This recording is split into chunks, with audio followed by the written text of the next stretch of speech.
नमस्कार, मी केतकी जोशी. वाचाल तर वाचालमध्ये तुमच्या सगळ्यांचं स्वागत आहे. दर आठवड्याला आपण नवीन पुस्तकं आणि नवीन लेखक यांच्याविषयी जाणून घेतो. एक महत्त्वाचं पुस्तक आहे ज्याचं आपल्या देशातल्या सगळ्यांनी वाचन करणं खूप गरजेचं आहे. ते खरं तर प्रत्येकाच्या घराघरात असलं पाहिजे आणि ते पुस्तक म्हणजे आपली राज्यघटना, आपलं संविधान.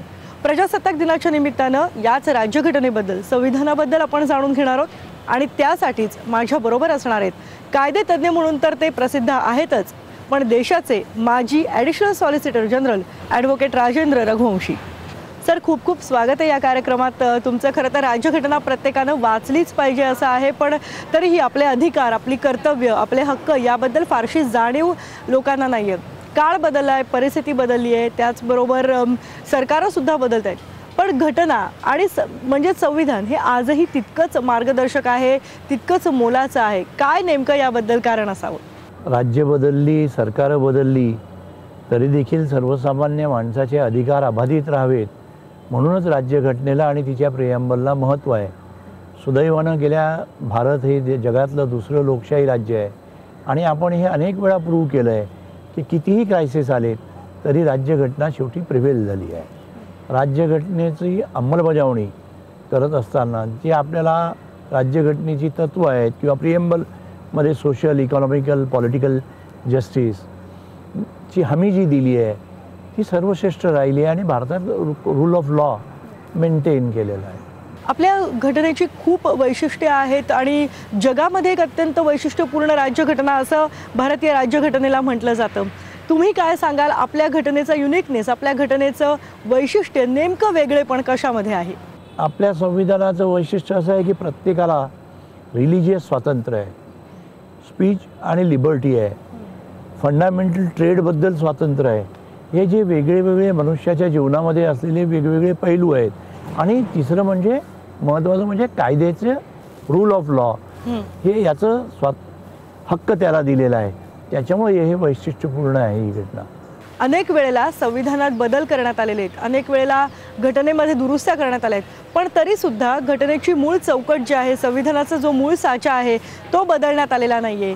हे जाणीवपूर्वक ठेवण्यात आलं होतं. होय, काळानुसार काळाची गरज लक्षात घेता किंवा सोशल आणि पॉलिटिकल एन्व्हायरमेंट जसं चेंज होतं तशाप्रमाणे घटनेमध्ये बदल करण्यात आले. एक साधं उदाहरण द्यायचं म्हणजे पंचायत राज सिस्टीम आपल्याकडे आली. पंचायत राजमध्ये schedule caste, schedule tribe, woman यांना प्रतिनिधित्व दिलं आलं. त्यासाठी घटना दुरुस्ती झाली, पण बेसिक स्ट्रक्चर जे आहे ते बदललं जात नाही, बदललं जाणार नाही. भारतीय जनता ते बदलू देणार पण नाही.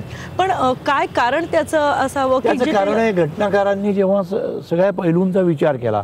भारत हा देश वेगळ्या वेगळ्या जाती, धर्म, विचार आणि भौगोलिकदृष्ट्या परिस्थिती देखील वेगवेगळ्या असलेला एक संघराज्य आहे. त्याच्यामुळं ते विचारात घेता असं केलेलं आहे. बघा, आपल्या महाराष्ट्रामध्ये शैक्षणिक वर्ष आपण जूनमध्ये शाळा चालू करतो. काश्मीरमध्ये शैक्षणिक वर्ष मार्चमध्ये सुरू होतं. आसाममध्ये वेगळ्या डेट्स आहेत. या सगळ्यांचा विचार करून भौगोलिक परिस्थितीचा, राजकीय, सामाजिक परिस्थितीचा हे घटनामध्ये हे करण्यात आलं आहे. आपली राज्यघटना एकाच वेळेला लवचिक आहे पण तितकीच ती रिजिड सुद्धा आहे. म्हणजे एकाच वेळेला फ्लेक्झिबल आणि रिजिड अशी दोन्ही वैशिष्ट्ये आपल्या राज्यघटनेत आढळतात. यामागचं नेमकं कारण काय आहे आणि यामुळे नेमका फायदा काय होतो? ती लवचिक आहे म्हणूनच त्याच्यामध्ये वेगवेगळे बदल करता येते. कन्फर्म आहे त्याच्यामुळं लोकांच्या हक्कांवर पॉलिटिकली इंटरफिअरन्स करता येत नाही. कुणी काय खावं हे सरकार ठरवू शकत नाही किंवा कुणी कुठल्या धर्माची पूजा कशी करावी हे पण सरकारला ठरवण्याचा अधिकार नाही आहे. ते त्याला स्वातंत्र्य राज्यघटनेमध्ये दिलं आहे. आणखी एक महत्त्वाचा मुद्दा असेल तो म्हणजे एखाद्या माणसाचं स्वातंत्र्य किंवा एखाद्या माणसानं, आपण दोन लोक आहोत, एखाद्याची मतं वेगळी असू शकतात. मी एखादं मत वेगळं व्यक्त केलं म्हणजे मी काही देशद्रोही झालो असं होऊ शकत नाही. मला ते राज्यघटनेनं स्वातंत्र्य दिलं आहे ते माझं मत व्यक्त करण्याचं. राज्यघटनेनं सांगितल्यानुसार सर्वोच्च न्यायपालिका ही आपली राज्यघटना आहे. तुम्ही न्याय प्रक्रियेमध्ये रोज प्रत्यक्ष काम करत आहात. न्यायदान किंवा न्याय प्रक्रिया ही अत्यंत किचकट आहे, अवघड प्रक्रिया आहे अशी एक सर्वसामान्यांची समजूत आहे. घटनेच्या चौकटीत राहूनच ही समजूत दूर करता येऊ शकते का? यावर काही उपाय आहे का? काय आहे, राज्यघटनेच्या चौकटीच्या मध्ये जे प्रिन्सिपल्स आहेत त्याचं सगळ्यात जास्त उल्लंघन करणारं जर कोणी असेल तर ते सरकार आहे. बघा, मुंबई उच्च न्यायालय, आता मी तुम्हाला मुंबईचं उदाहरण देईल.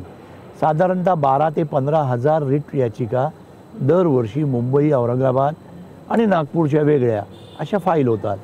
त्या का होतात? तर राज्यघटनेने दिलेल्या अधिकारांचं उल्लंघन झालं किंवा त्या माणसाला न्याय मिळाला नाही म्हणून तो सरकारच्या विरुद्ध न्यायालयामध्ये आलेला असतो. सरकारी कर्मचारी किंवा सरकार म्हणून ॲज सच गव्हर्नन्स जर पारदर्शी झालं आणि चांगलं झालं तर लोकांना न्यायालयामध्ये येण्याची गरजच भासणार नाही. लोक काही कामधंदा नाही, हौस म्हणून न्यायालयात येतात असं नाही. त्यांच्यावर जवळजवळ 70% लोकांवर खरोखर अन्याय होतो, ब्युरोक्रसी अन्याय करतं किंवा राज्यघटनेच्या मूलभूत तत्वांचं पालन होत नाही म्हणून ते न्यायालयात येतात. बाकी असा हौस मजा म्हणून कोणी येत नाही.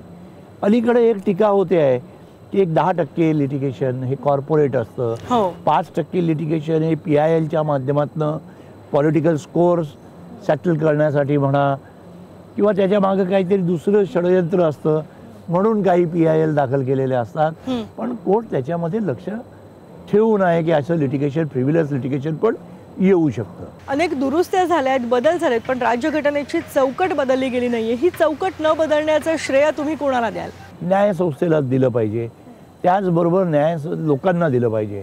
भारतीय जनतेचा इतका मोठा अंकुश आहे की राज्यघटनेने दिलेले एक्झिक्युटिव्ह, मीडिया, न्यायव्यवस्था यांच्यातले जे 3 पिल्लर्स आहेत हे व्यवस्थित काम करतात. जिथे जिथे एकमेकावर अन्याय करण्याचा किंवा कुरघोडी करण्याचा प्रयत्न होतो तेव्हा पब्लिक अवेअरनेसमुळं, कधी न्यायसंस्थेमुळे म्हणा किंवा कधी सरकारमुळे म्हणा, त्याच्यावर चेक राहतो.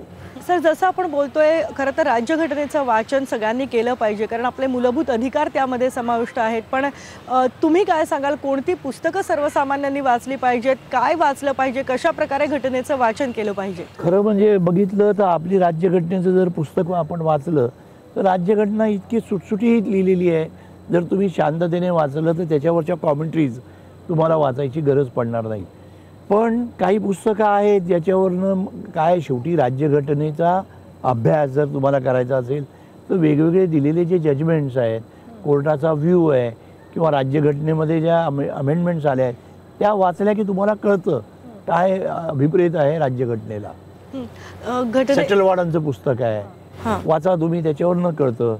किंवा तेच सेटलवाड आहे, BN बक्षीचं जजमेंट पुस्तक आहे, ते जर वाचलं आपण तर आपल्याला समजतं.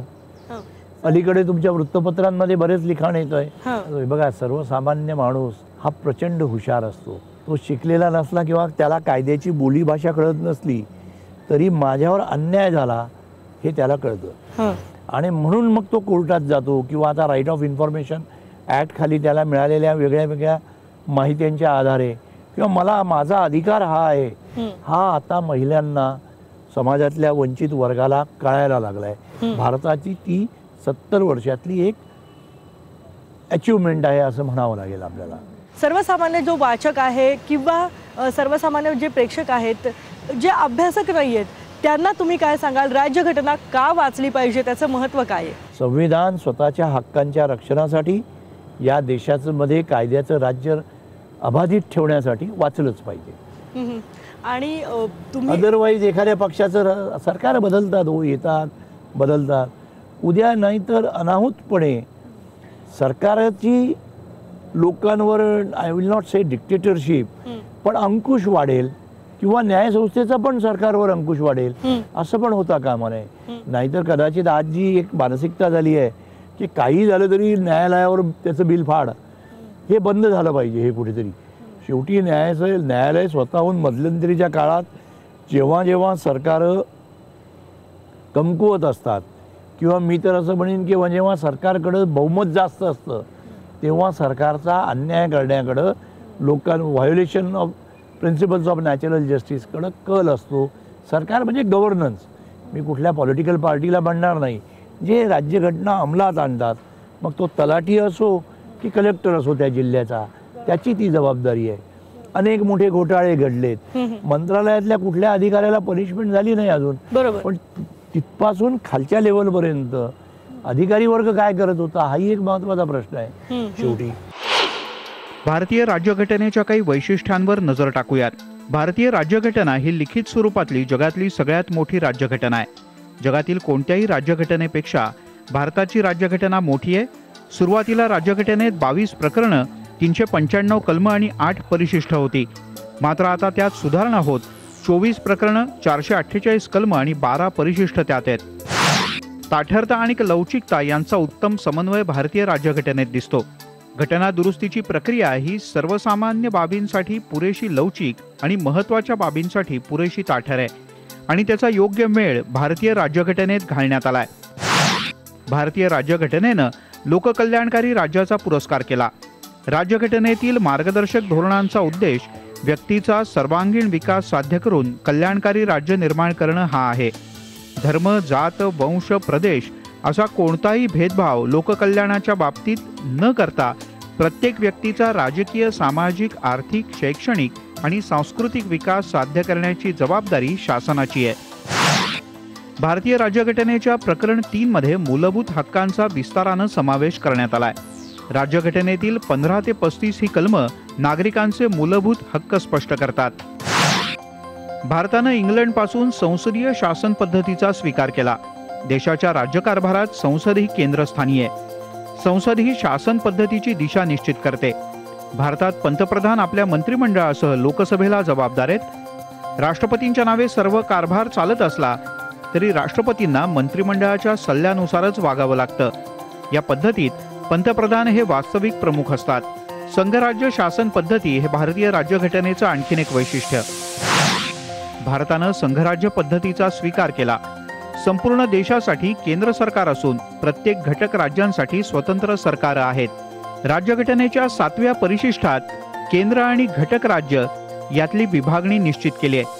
त्यांच्यातील वाद निष्पक्षपणे सोडवता यावेत म्हणून स्वतंत्र न्यायव्यवस्था सुद्धा निर्माण करण्यात आली आहे. भारतीय राज्यघटनेनं नागरिकांमध्ये धर्म, वंश, जात आणि लिंग असा कोणताही भेदभाव न करता प्रौढांना मताधिकार दिलाय. सुरुवातीला 21 वर्ष वयाची मर्यादा होती, पण आता 1989 पासून 18 वर्ष पूर्ण करणाऱ्या प्रत्येक भारतीय नागरिकाला मतदानाचा अधिकार आहे. भारताच्या राज्यघटनेनं स्वतंत्र न्यायमंडळाचा पुरस्कार केलाय. न्यायमंडळावर दडपण येऊ नये म्हणून न्यायाधीशांचं निवृत्तीचं वय, त्यांचा कार्यकाळ घटनेनं निश्चित केलाय. विशिष्ट प्रकारचे वाद मिटवण्यासाठी कोणत्याही दबावापासून मुक्त असणारी न्यायव्यवस्था निर्माण केली आहे. भारत हे सार्वभौम, समाजवादी आणि धर्मनिरपेक्ष लोकशाही गणराज्य आहे. राज्यातील अंतिम सत्ता भारतीय लोकांच्या हाती आहे. समाजवादी आणि धर्मनिरपेक्षतेचा उल्लेख आहे. देशातील सर्वोच्च अधिकार लोकांच्या हाती असल्यानं भारत हा प्रजासत्ताक आहे आणि देशाचे प्रमुख राष्ट्रपती असून ते विशिष्ट काळासाठी निवडलेले लोकप्रतिनिधी आहेत. भारत हे संघराज्य असूनही भारतीय राज्यघटनेनं एकेरी नागरिकत्वाचा स्वीकार केलाय. राज्यघटनेतलं हे एक विशेष असं वैशिष्ट्य मानलं जातं. मागासलेल्या जाती, जमाती आणि अल्पसंख्याक यांच्या विकासासाठी राज्यघटनेत काही तरतुदी आहेत. त्यांच्या विकासाची जबाबदारी राज्यांची आहे. केंद्र आणि राज्य कायदेमंडळात अनुसूचित जाती आणि जमातींसाठी राखीव जागा ठेवलेत. त्याबरोबरच अल्पसंख्याकांना आपली भाषा, लिपी आणि संस्कृती जतन करण्याचा हक्क राज्यघटनेनं दिला आहे. वाचाल तर वाचाल मध्ये आपण आपल्या राज्यघटनेबद्दल आणखी जाणून घेणार आहोत, पण इथे वेळ झाली एका ब्रेकची. पहा फक्त न्यूज 18 लोकमत.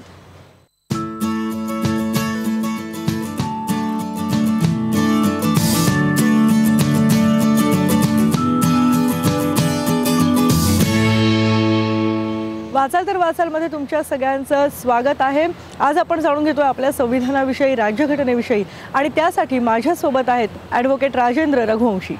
आपलं संविधान हे वैशिष्ट्यपूर्ण आहे, मोठं आहे, वेगळं आहे, तरीसुद्धा त्याच्यापुढे काही महत्त्वाची आव्हानं सुद्धा आहेत.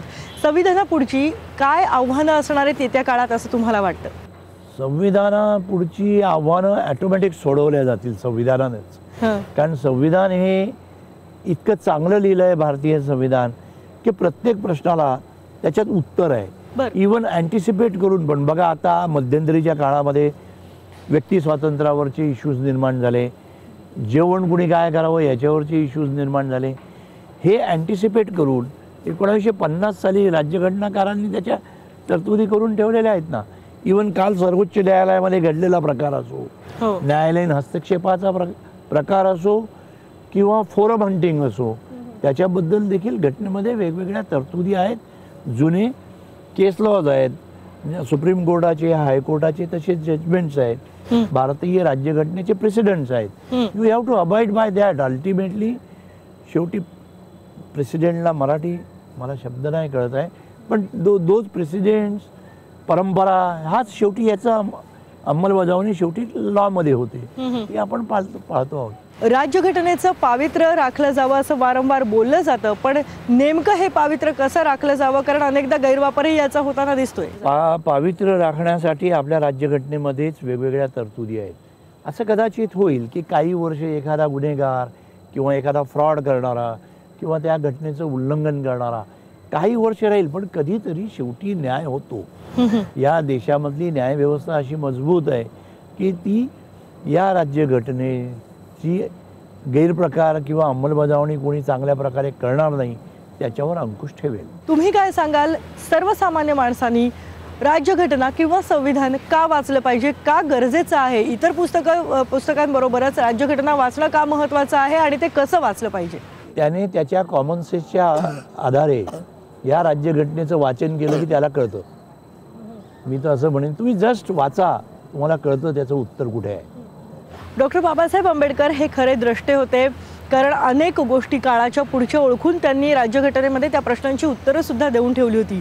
तुम्हाला काय वाटतं, या मसुदा समितीची पहिली बैठक झाली त्यानंतर ते प्रत्यक्ष अंमलबजावणीपर्यंत अनेक वादविवाद झाले असतील, अनेक गोष्टींची उत्तरं शोधण्यात आली असतील, याबद्दल काय सांगाल? आपल्या लोकांनी प्रचंड मेहनत घेतली. काही लोक टीका करतात की भारतीय राज्यघटना म्हणजे काय, 10% या देशातनं घेतली, 10% या देशातनं. पण आपल्या देशातल्या आर्थिक, सामाजिक आणि वैचारिक भूमिकेला, भारताच्या परिस्थितीला काय लागणार आहे याचा दृष्टेपणा ठेवून, मेहनत घेऊन अनेक वर्ष ही घटना आपल्याला मिळाली आहे. आपण सगळे मिळून तिला अबाधित ठेवण्याचा प्रयत्न करूया. तीच घटना वाचूया जी ह्या तुमच्या चॅनलमध्ये, या कार्यक्रमाला देखील मदतीची होईल. काळ बदलतोय, सरकार बदलतील, पण तरी सुद्धा राज्यघटना मात्र तशीच राहील. यातले जे बदल आहेत, जे मूलभूत काही बदल आहेत, ते कालबाह्य खरोखर झालेले आहेत का? म्हणजे ते करण्यासारखे आहेत का? आणि ते जर करायचे असेल तर ती प्रक्रिया कशी? झालेले आहेत. काही कायदे आपण कट ऑफ केलेत, काही कायदे आपण ब्रिटिशांकडनं घेतले आहेत, ती इरिलेव्हंट झालेले आहेत. पण एक लक्षात घ्या, ही राज्यघटना, सरकारं बदलली, सरकार माणसं बदलली, राजकीय पक्ष जरी बदललेत, तरी एक नक्की आहे, हिंदुस्थानामध्ये लष्करशाही कधी येऊ शकणार नाही. लोकशाही अबाधित राहील. त्याचं श्रेय जर तुम्हाला कोणाला द्यायचं असेल तर दोन लोकांना, एक राज्यघटनेला आणि राज्यघटनेची अंमलबजावणी करणाऱ्या न्यायव्यवस्थेला. त्या न्यायव्यवस्थेमध्येही पॉलिटिकल इंटरफिअरन्स होणार नाही याची दक्षता आपण वाचकांनी घ्यायची आहे. तरच न्यायसंस्था देखील त्याच्यामध्ये निपक्षपातीपणे न्याय देऊ शकेल. नाहीतर उठसूट न्यायसंस्थेनेच सगळं काही करावं किंवा न्यायसंस्थेमधल्या लोकांनाच आपल्यालाच सगळं काही कळतं असा न्यायसंस्थेचाही गैरसमज होईल. त्या दृष्टीने राज्यघटना वाचली गेली पाहिजे. अगदी. आणि राज्यघटनेचे जाणकार म्हणून अगदी शेवटी प्रजासत्ताक दिनाच्या निमित्तानं काय सांगाल? प्रजासत्ताक दिनाच्या आपल्या सगळ्यांना शुभेच्छा. आपण ही राज्यघटना अबाधित ठेवण्यासाठी प्रत्येक नागरिक म्हणून आपले कर्तव्य बजावूया. धन्यवाद. सर, खरं तर खूप बिझी असता तुम्ही, पण तरी सुद्धा वेळात वेळ काढून आज या आमच्या कार्यक्रमात सहभागी झालात आणि राज्यघटनेबद्दल इतक्या सोप्या शब्दात आम्हाला विश्लेषण करून सांगितलं, त्याबद्दल तुमचे खूप खूप धन्यवाद. धन्यवाद. वाचाल तर वाचालमध्ये आपण इथेच थांबतोय, पण पुन्हा भेटणार आहोत पुढच्या आठवड्यात नवीन पुस्तकांसह आणि नवीन लेखकांसह. पहा फक्त न्यूज 18 लोकमत.